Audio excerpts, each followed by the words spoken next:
quadro Saúde Agora, oferecimento Unimed Piracicaba. E tenho o prazer de receber aqui Walter Alonso, cardiologista da Unimed. Prazer em receber. Muito obrigado pela presença, viu? Muito obrigado. Walter. Bom, a gente vai falar sobre doenças que acometem aí o coração, as doenças cardíacas. Se você tiver alguma dúvida, você pode participar conosco, 2534-1234 ou 99141-1048 pelo WhatsApp. Pode mandar a sua pergunta aqui ao vivo para o Dr. Walter. Bom, vamos entender um pouquinho, né, doutor? Quais são as doenças cardíacas, as principais, né? Para a gente entender um pouquinho as que prejudicam o coração. O coração é um órgão nobre do organismo, né? Uhum. E ele tem várias doenças que o acometem, né? Mas as mais importantes, que eu acho que é importante ressaltar, é a hipertensão, né? E a insuficiência coronária, que é responsável pelo infarto agudo do miocárdio, né? Uhum. Essas são as duas doenças mais prevalentes na coisa. E elas, por consequência do não tratamento, podem levar a outra. Por exemplo, a insuficiência cardíaca, que é a dilatação do músculo do coração, a perda da sua função. E isso pode ser uma coisa que acaba prejudicando o dia a dia dos pacientes, né? Em termos de qualidade de vida, em desempenho de trabalho. Perfeito. Pois não, Aline, diga. Boa noite, doutor. Opa. A gente gostaria de saber quais os sintomas mais comuns dessas doenças cardíacas.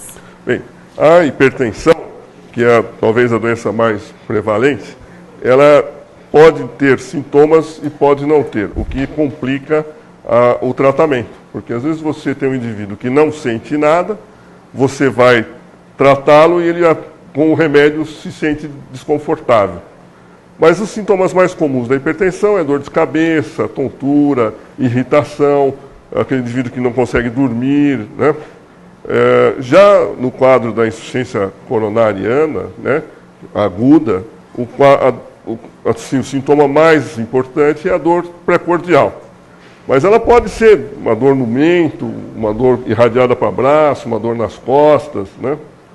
Já a insuficiência cardíaca, que seria uma terceira doença que eu acho que é importante também, é a falta de ar, né? O indivíduo vai fazer um exercício e não tem rendimento do músculo e acaba ficando dispineico, não consegue realizar o exercício. É comum também a gente perceber, por exemplo, o sujeito vai subir uma escada, né? Sobe 2 lances de escada, já sente um pouco de falta de ar. Ele, aparentemente, ele acha que é a falta de exercício. Claro que também é, mas pode ser um problema. Pode ser um primeiro sintoma. Tá. Pode ser o primeiro sintoma. Às vezes, um sintoma da insuficiência coronariana é a falta de ar, que a gente, né, tem que avaliar bem. Às vezes, um indivíduo jovem, que não tem nada, nenhuma expressão, mas começa subitamente a apresentar esse desconforto ao fazer um exercício pequeno.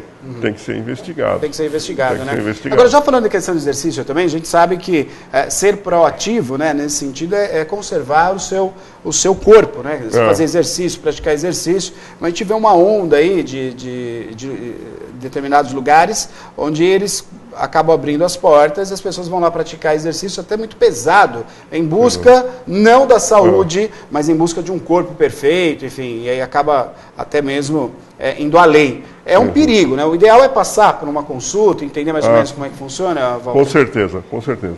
Hoje em dia, inclusive até a vigilância municipal, ela acaba indo às academias e vendo se há ou não atestados que liberem esses indivíduos. E a maioria delas, elas têm pedido para que seja de um cardiologista, né? Perfeito. Para ter segurança, porque apesar de termos hoje educadores físicos competentes e tudo, é preciso avaliar o órgão antes de submetê-lo a um esforço tão exaustivo assim, né? Perfeito. Agora, falando um pouco da prevenção também, entrando nessa questão da prevenção, a gente sabe que alguns aspectos da vida moderna são totalmente prejudiciais, né? Sem dúvida. A gente achava que trabalhar no campo era prejudicial, Não. na verdade, né? Os nossos avós, bisavós, trabalhou a vida inteira na roça, serviço pesado, embaixo do sol, e viveram aí bem. Né? E hoje, a modernidade acaba traindo problemas, principalmente do coração. Como é que evita isso, doutor? Bem, na verdade, isso faz parte do estilo de vida, né? A gente tem que acreditar em algumas coisas, né? Por exemplo, manter o peso abaixo perto do ideal, Perfeito. né? Você fazer atividades físicas frequentes, né? Pelo menos 3 a 4 vezes por semana, 1 hora por vez que for fazer. evitar alguns tipos de hábitos como o tabagismo, a bebida em excesso, enfim, tudo isso é importante. Como também é importante, se o indivíduo é hipertenso, controlar a sua pressão, porque é um fator de risco a mais que ele carrega. Fora isso, nós temos outras doenças que são próximas ao coração, né? O diabetes, que é uma doença que acaba levando também à aterosclerose, o colesterol alto, o triglicérides alto, o ácido úrico alto, algumas doenças hormonais, como a tireoide, tudo isso pode afetar. Então, o controle dessas doenças evitam que elas acabem afetando o coração. Perfeito. Pergunta com a Aline. Diga, Aline, pois não. Doutor, a gente vive, né, hoje em dia, numa era que todo mundo é muito estressado, todo mundo vive numa correria. Tudo nos estressa, né, Aline? Tudo estresse, né? Todo mundo vive no imediatismo sem fim. E o senhor acha que esse estresse influencia nos problemas cardíacos? Com certeza, né? Um fator de risco enorme é o estresse, né? O nível de adrenalina alto, você tem vasoconstrição, você tem um monte de alterações hormonais no organismo que levam ao aumento da aterosclerose, que é a doença que acaba entupindo as artérias, que irrigam o coração, que é a gordura na artéria, e que provoca o infarto, o AVC, né? E são as doenças vasculares. Mas o estresse, com certeza, aumenta a pressão, o indivíduo acaba perdendo a motivação para exercícios, né? E tudo vira uma sequência, né? Uma sequência, né? Agora, levando nesse aspecto, né, volta para a gente entender um pouquinho. A gente tem algumas doenças que são hereditárias, que vão acometer o coração. Sem dúvida. Né? Eu queria até que você falasse sobre isso, mas qualquer pessoa, ela pode vir a desenvolver o problema do coração. Pode. Se ela não se cuidar, né? Existem famílias de hipertensos, famílias de doenças cardíacas, de insuficiência cardíaca, de pacientes que infartam, famílias de pessoas que infartam mais cedo, isso sem dúvida. E existem as doenças congênitas, aquela que a criança já nasce. Já né? nasce. Isso é uma coisa que ainda está na formação do feto dentro da mãe, às vezes falta alguma coisa na embriologia do negócio e acaba não fechando um septo interventricular, um septo interarterial. Enfim, existem várias doenças congênitas e aí fica difícil da gente prevenir, né? Mas é possível em crianças, hoje em dia, a prevenção na parte cardíaca, ela começa hoje na infância. Na infância. Famílias de dislipidêmicos, você tem que já monitorar desde criança, ajustar a dieta. Às vezes a medicação é difícil, mas ajusta a dieta, põe a criança para fazer exercício, tenta regular alguns hábitos errados. É um trabalho da própria família, conscientização, né? E mudança de estilo de vida. De estilo de vida. Agora, a criança, a gente sabe que a criança segue o exemplo do pai, né? O que ele faz, o que a mãe faz. É a verdade. Criança, né? Então, isso. para você levar a responsabilidade à sua criança, né? Ter uma qualidade de vida, você tem que ter uma qualidade de vida também, né, doutor? Tem que ter. Isso é fato. Agora, entendendo um pouquinho mais, a questão da vitamina D, que está sendo muito falado hoje em dia, né? Tá. Walter, ela tem uma influência direta na prevenção de doenças do coração, a vitamina D? Olha, a vitamina D está na moda, né? A síntese dela é feita pela luz solar, como você acaba usando protetores, evitando por conta de doenças de pele, existe uma tendência dela ser mais baixa. E ela faz parte do metabolismo do cálcio, e isso pode, de fato, influenciar, né? Mas a gente tem visto que isso não está sendo assim ainda muito bem definido. Definido, né? Perfeito. Até como é uma coisa nova, não se sabe o que esses tratamentos ao longo do tempo, essa suplementação, pode acabar fazendo, né? Mas é hoje uma tendência da ciência de dizer que a vitamina D é uma substância importante para melhorar o metabolismo, a disposição e tudo mais. Diante até da sua colocação, o ideal é que a gente tome a vitamina D por uma via mais natural, que é o próprio sol. Isso. Claro que tendo os cuidados do sol da manhã, né? O horário ideal. Ideal, né? Às vezes a vida é proibitiva, né? Sim, o trabalho. Né? É verdade. Né? Mas assim, eu tenho um pouco de receio. Né? Perfeito. É isso. Walter, olha, estamos ao vivo, você quer participar conosco, pode participar, 2534-1234, 991411048 é o WhatsApp do programa Piracicaba Agora. Você pode mandar a sua pergunta para participar conosco aqui. Eu vou deixar uma pergunta, a gente vai para o intervalo, o Walter vai responder no retorno do nosso intervalinho aqui, que é curto. se acontece de eu ter um infarto e não perceber? Será que isso pode acontecer? O Dr. Walter vai responder depois do intervalo. Não saia daí, o intervalo é rápido, a gente volta já. A Unimed Piracicaba enumera tudo o que tem de melhor para oferecer a você. O mais completo plano de saúde da cidade e região. Só a cooperativa médica líder em Piracicaba conta com mais de 590 médicos cooperados. Programas de medicina preventiva, pronto atendimento adulto, infantil, ortopédico e ginecológico. E o melhor, você. Vendas 19 34 17 1800. Unimed Piracicaba, 47 anos de muita saúde. Volta com o programa Piracicaba agora. Quero aproveitar, né, justamente no quadro aqui da Unimed, olha, destacando, coloca para nós as imagens, eu sempre mostro aqui tudo o que é apresentado pela Unimed. O hospital da Unimed, sem sombra de dúvida, é uma referência, não somente para Piracicaba, mas para o país, né? A colocação da Unimed também, hoje, sem sombra de dúvida, o plano de saúde, o melhor plano de saúde da nossa cidade é a Unimed. E aí o trato direto, né, com os seus associados. Esse hospital altamente equipado, com profissionais de alto gabarito para atender a todos nós. Então, você que está assistindo o programa Piracicaba agora e de repente quer mais informações, eu quero destacar, tem mais um posto de vendas no Hospital da Unimed, na Avenida Antônia Pisinato, Esturion, 1122, Jardim Petrópolis, viu? Você que de repente, puxa, eu queria fazer um plano para os meus funcionários, eu queria fazer um plano para a minha família, eu quero ter a possibilidade de ter a total disposição um hospital como esse. Então, converse com a equipe de vendas. Eu vou deixar o telefone para você na tela, é o 3436-8350, 3436-8350. Horário de atendimento é de segunda a sexta, das 8 ao meio-dia, e das 13 às 17 horas. No sábado, aproveitando, né? No sábado, das 9 ao meio-dia, toda a equipe da Unimed estará à disposição para atender o senhor e a senhora. E volto a dizer, de repente você tem uma empresa, né, uma pequena empresa, uma média empresa, você ainda não tem aí o plano que vai tratar bem o que há de mais importante na sua empresa, que são seus funcionários. Converse com a equipe de vendas da Unimed, tem um plano essencial para você, tá bom? 3436-8350 é o telefone, o pessoal vai estar à disposição, ok? Eu continuo aqui com o Dr. Walter, quero destacar, o Dr. Walter é o diretor administrativo da Unimed Piracicaba também, a gente vai falar um pouquinho de toda a questão da administração, mais no finalzinho da nossa participação, para falar que todo o crescimento da Unimed Piracicaba. Antes de eu responder a pergunta que eu deixei para o senhor, vou atender o telefone. Alô, boa noite. Alô, boa noite. Alô. Alô? Boa noite. Boa noite, quem está falando? Alô.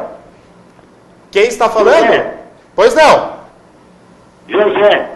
Pois não, José, pode fazer sua pergunta. Isso. Não, eu fui fazer um eco e fiz eco e esteira, né? Sim. E fui lá, o médico viu o resultado, não deu nada. Só que quando a gente vai dormir, deitar assim, dá uma foto dela, parece que o coração para, assim, ainda até um pulo. Eu queria perguntar para o doutor o que seria isso. Pois não, José, já vai responder, obrigado, viu? Então, o Walter foi fazer o ecocardiograma, deu, graças a Deus não deu nada no exame, mas ele tem essa dificuldade quando ele deita, falta de ar, parece que... Na verdade, existem outras alterações no organismo que podem levar à falta de ar. Às vezes algum problema pulmonar, às vezes quando você deita, um indivíduo que tem o refluxo, pode ter uma ansiedade, um desconforto e acabar gerando também a falta de ar. Existe o aspecto, às vezes, da parte emocional. O indivíduo está ansioso, então ele somatiza aquele sintoma e é como ele não está ainda confiando que não tenha o problema, fica um pouco mais angustiado e esses sintomas eles se... dá atenção e aí acaba... se sobressaindo. Dentro do quadro clínico, né? O importante, você tocando nesse assunto, que o aspecto agora do paciente tem que ser levado em consideração. Eu vejo isso muito no quadro da equipe da Unimed, que leva muito em consideração isso, né? Quer dizer, o bem-estar total também, né? E psicológico do paciente também. Assim, né? É o equilíbrio do corpo, né? Como um todo, né? Equilíbrio mental, equilíbrio saúde, né? Isso é importantíssimo. Né? Vamos à pergunta, então. Acontece, eu sofri um infarto, eu não sabia, de repente eu vou lá, vou fazer o exame. É fato isso? Isso acontece, isso acontece. Não é, graças a Deus, a maioria, né? Mas existe um grupo da população e que não tem sintoma. Sobretudo em indivíduos diabéticos, que perdem um pouco a sensibilidade à dor. Mas como eu falei, às vezes a dor do infarto, por não ser uma dor tão característica, às vezes o indivíduo não valoriza naquele momento. E a sensibilidade à dor é pessoal. É pessoal, né? Muda pessoal, de cada pessoa, então, exatamente. Tem indivíduos que têm um desconforto, mas não interpretam aquilo como... Então, ficam pensando, olha, é só dor no peito, ou só dor nos braços, de um lado só, de um lado. Só foi do lado direito, então acho que não era infarto. E passa batido mesmo, né? Às vezes acontece isso mesmo. Assim como tem indivíduos que chegam no pronto-socorro, fazem o eletro está normal, você seria as enzimas e você vê que ele está infartando. Olha só, né? Puxa vida. Que é o infarto que a gente chama sem supra, né? Que o cardiologista... Uma das causas disso estar mais acontecendo são os tratamentos com estatinas, com as aspirinas, tudo que evitam essas mudanças do eletro para que a gente possa fazer o diagnóstico. Como foi muito bem-vindo, então, essas novas enzimas, que é a troponina e tal. A única coisa é que elas precisam ser seriadas. O indivíduo às vezes começa a ter a dor e elas só vão alterar depois de 6, 7 horas. Então, por isso que às vezes tem que ficar um tempo maior em observação, avaliando que tipo de dor foi, para não poder bobear, né? Você perde o doente porque não prestou atenção. O eletro normal, mas às vezes tem essa alteração. Perfeito. Estamos ao vivo, tem telefone? Vamos atender o telefone. Estamos aqui, né, ao vivo, participando conosco aqui para responder as suas perguntas. Doutor Walter, ele que também é diretor administrativo da Unimed Piracicaba, cardiologista. Estamos falando sobre as doenças que acometem o coração. Tem as doenças também do amor, da paixão, da desilusão também. Que prejudicam ou às vezes melhoram. Ou às vezes melhoram. Dependendo do caso, até melhor. Até melhor, às vezes até melhor. Já atendeu o telefone. Alô, boa noite. Alô? Alô, boa noite? Não, pega de novamente, Ana. Enquanto a Ana fala com essa pessoa que está no telefone, a gente continua aqui. Doutor, um aspecto também para a gente entender, o infarto fulminante. É fato isso, ele não tem, nada acusa? Quer dizer, o sujeito tem um infarto fulminante e fala, tinha uma vida sadia. É assim mesmo? Infelizmente, às vezes o primeiro sintoma é a morte súbita, né? Puxa vida. Né? Puxa. É a artéria... Isso acontece muito em jovem, né? Uma das causas disso aí é porque o indivíduo jovem, ele sofre a angústia da artéria e não está preparado o músculo para sofrer aquele... Então ele tem uma arritmia, que a gente chama de fibrilação ventricular, e se não for atendido a tempo, ele falece. O indivíduo mais velho, como a lesão ela vai tendo um tempo maior para ela se instalar, ele vai criando outros caminhos no coração, para formar o que a gente chama de circulação colateral. E isso, de uma certa forma, protege esses indivíduos.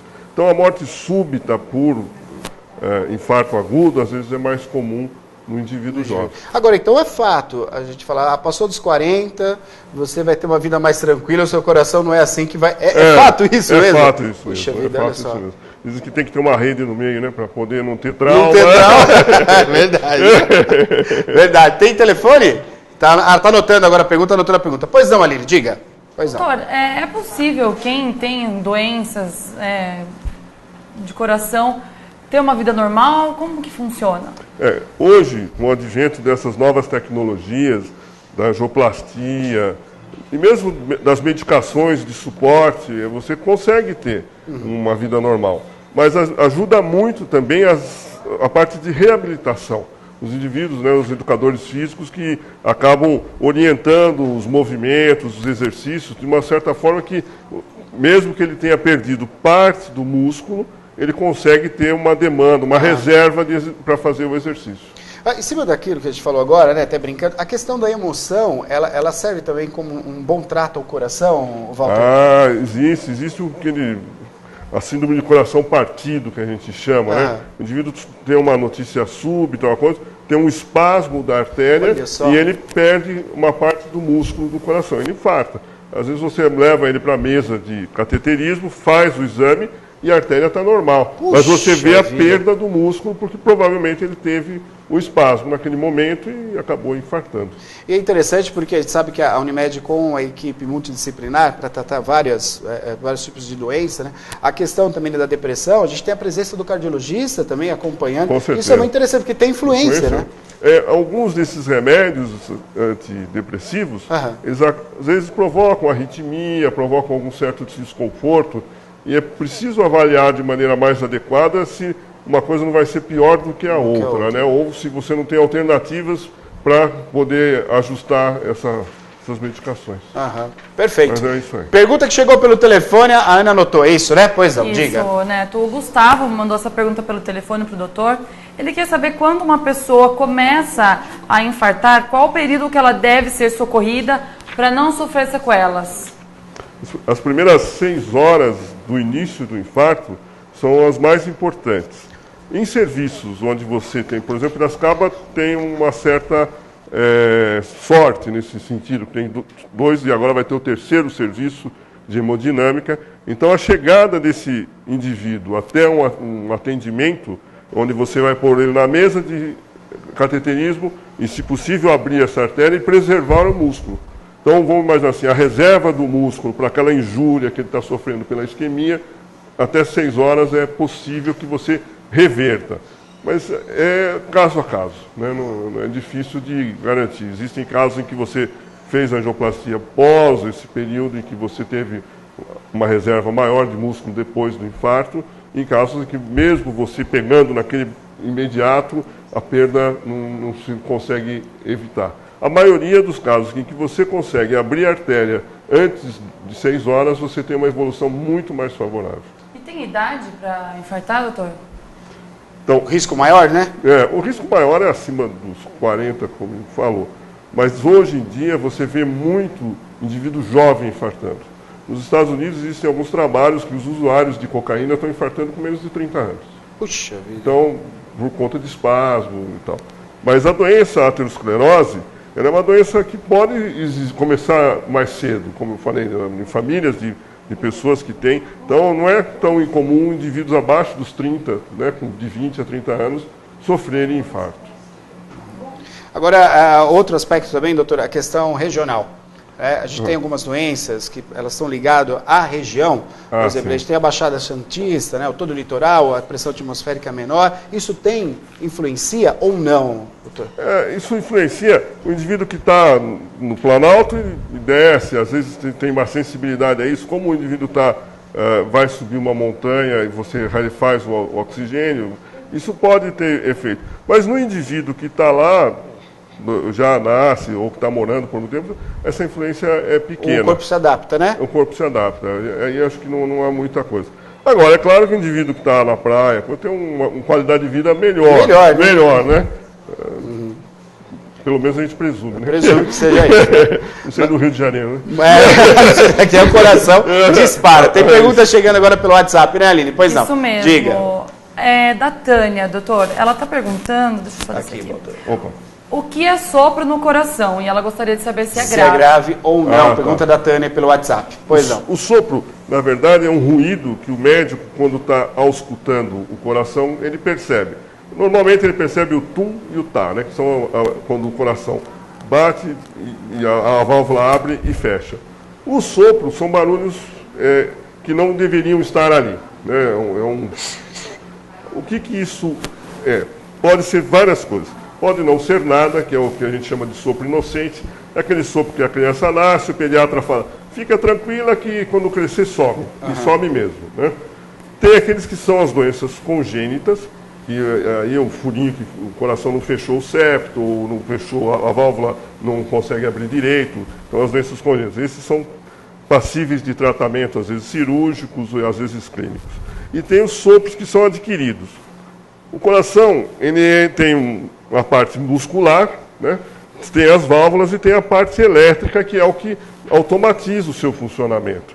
Essas válvulas, quando acometidas por doenças reumáticas, elas às vezes perdem a sua função, elas são deterioradas. Um bichinho lá, o Streptococcus, vai e come essa válvula, e aí ela perde a função. Ou ela não abre mais direito, ou ela não fecha direito e vaza. E isso reflete para quem está treinado em um sopro. Então, antigamente, quando você não tinha ecocardiograma, tomografia e tal, era muito mais comum o médico dar o diagnóstico já logo quando escutava o doente, né? Os médicos mais antigos tinham esse treinamento. Hoje tem o treinamento, tem pessoas que têm, mas o ecocardiograma, sobretudo, que é um ultrassom, ele acaba permitindo você fazer o diagnóstico com mais precisão. Aí você vê a área valvar, vê o refluxo através do colorido, enfim. Quer dizer, pode ser grave, pode ser muito grave, pode ser pouco grave, pode não ser nada. Não ser nada. Mas isso requer uma avaliação. Uma investigação, né? Com certeza. Perfeito. Então, vamos falar agora um pouco da Unimed Piracicaba, né, que vem se destacando aí a cada ano, né, graças a Deus, e graças também à administração, né, administração que é visionária, né, quer dizer, sabe como tem a demanda que tem a cidade, por onde os caminhos tem que ir. Sem sombra de dúvida, a Unimed acaba sendo exemplo até para as outras Unimeds, e aqui em Piracicaba sendo o principal plano de saúde. Isso graças a todo o empenho de todos ali, né, doutor? Sim. Eu estou junto com o Dr. Carlos Youssef, que é o presidente, né? Nós estamos no 7º ano, né? Eu desde o início da gestão dele venho junto, né? De fato, o Dr. Carlos é uma pessoa muito empreendedora, muito trabalhador, consegue ter uma visão e, acima de tudo, tem um conhecimento médico, né? Acho que parte do sucesso da cooperativa, que graças a Deus está indo muito bem. Quando nós a assumimos, ela não estava numa situação financeira tão adequada, havia acabado de fazer um hospital e esse hospital tinha que ser pago. Né? Perfeito. E você tinha toda a coletividade médica distribuída em vários serviços da cidade. E você precisava trazer esses indivíduos para dentro do hospital Unimed, porque, como diz ele, comida feita em casa fica mais barata. Exato. Né? Exatamente. E com mais qualidade. Né? E é isso que a gente tem buscado, a qualidade dos serviços, para que possa a população olhar e acreditar no serviço. E quando você tem credibilidade, você consegue impor a sua marca, né? E a Unimed hoje, de fato, tem uma marca muito importante. E nos dá muito prazer também saber que, dentre as cooperativas do país, ela se destaca. Exatamente. Né? Em números, em atendimento. É uma Unimed de sucesso. De sucesso. E graças a muito trabalho. O hospital recebeu o ONA no primeiro, dentro do ONA 2, e fomos agora para o ONA 3, que é o nível máximo para o ONA. Perfeito. Né? E nós estamos à busca do credenciamento internacional, né, que é o Joint Commission. Já na operadora, nós fomos credenciados como também o nível máximo de qualidade. Isso é uma parte que a ANS nos pede para que se faça, até para que você se qualifique, né?